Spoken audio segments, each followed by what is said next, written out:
I have probably a meeting with, I think, 3 or 4 MDs coming up in the next week. And it's just kind of taken me that long to be able to connect with them Yeah. and just kind of make it through the process. So, do you have any advice as far as like being able to make that ask in a quick turnaround? One of them, asked for my resume pretty quickly and straight up. So I think that they probably have had probably some hint from another person in the group. Yeah. You want them to give you a referral for summer 2023? Yes. But I think with being accepted into the master's program, and then I'm obviously interviewing for my MBA this next week, I'm fine with it being later on for 2024 as well. But Yeah, these but are, for now you're just focused on 2023, obviously. yeah. I mean, so like when you have the conversation with them, I assume these are banks that already have applications open. Mhm. The only Stevens, I think, like, I don't know if theirs are open or not, or if it's mostly just through like a referral from the inside because their website doesn't really have it, just is submit a resume basically. Yeah. Okay. The other ones I've already submitted an application and I did that right as they opened. So, I mean, I would just follow the conversation framework that we typically use, right? The ideas Yeah. framework. And then at the very end of the conversation, or not like at the very end, I guess, but like, when it gets to the part where you're going to make the ask, you just let them know that you've actually already submitted your application. I like telling them that you've already submitted your application because that kind of removes. Sometimes they give you like a very lame answer when you ask like for advice or ask like if there's anything else you can do, and then they're Yeah. like, oh, well, make sure you submit your application on time. It's like, well, yeah, duh, I already did that, right? Like so, um, so I'll probably just say something like because at this point you've been asking them a bunch of questions about the firm, about their role, about how they got to where they are today, blah blah blah Yeah. blah, and then so say something like, got it. So I mean, this all sounds amazing. It's is I actually had already submitted an application for the summer 2023 internship before this conversation, but I think everything I learned today from you has just really like reaffirmed my excitement in this opportunity even more. And so I guess like one of my last questions for you would be, at this point in the process, I know like applications open and you guys are already, probably selecting people that you want to interview. Like, is there anything else that you would advise me to do, or is there anything else that I could be doing to best position myself for an interview? Okay.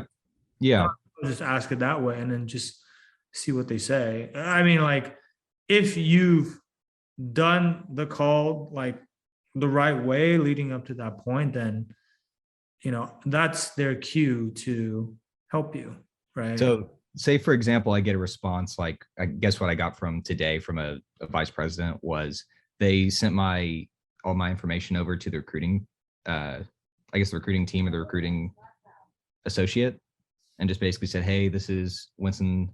We've had a lot of good conversations.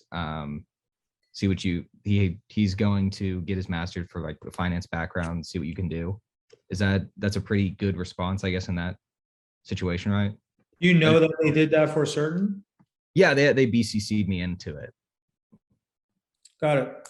Yeah, that's good. So, I mean, if that's the person that's, responsible for recruiting, then that's essentially they're flagging your application for this person, Okay. right?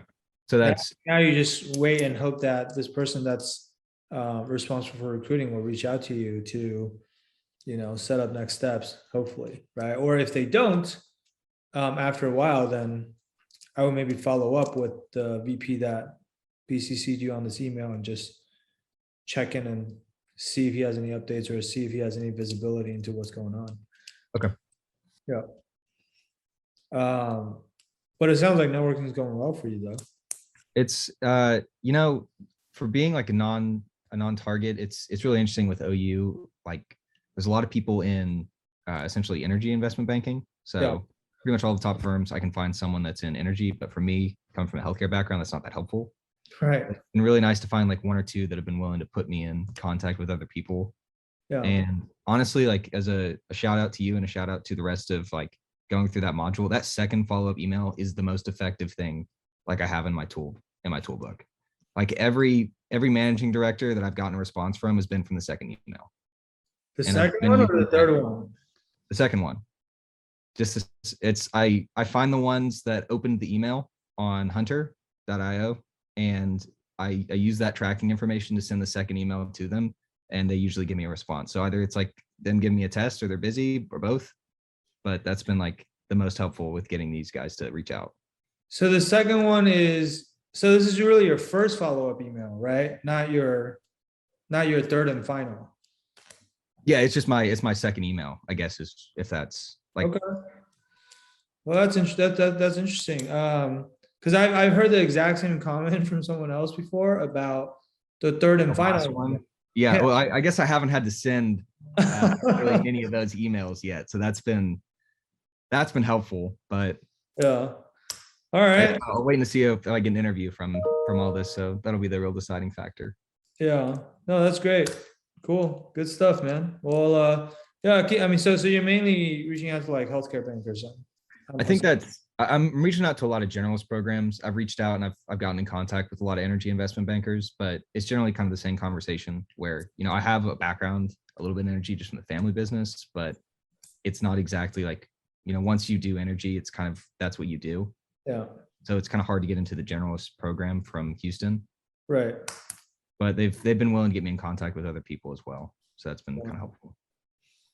Yeah. I mean, I would probably like, if I were you, I would probably target more either healthcare bankers because they'd be more interested in your background, or I guess energy bankers just because you're from OU and they're more used to hiring people from your school, right? But even if you just go after those two groups, like there should be plenty of bankers for you to start with, right? Yeah. Hey there, I hope you enjoyed this video. If you're looking for more customized advice that's tailored for your specific situation, then I invite you to book a free strategy session with our team at the link below. We'll talk to you soon.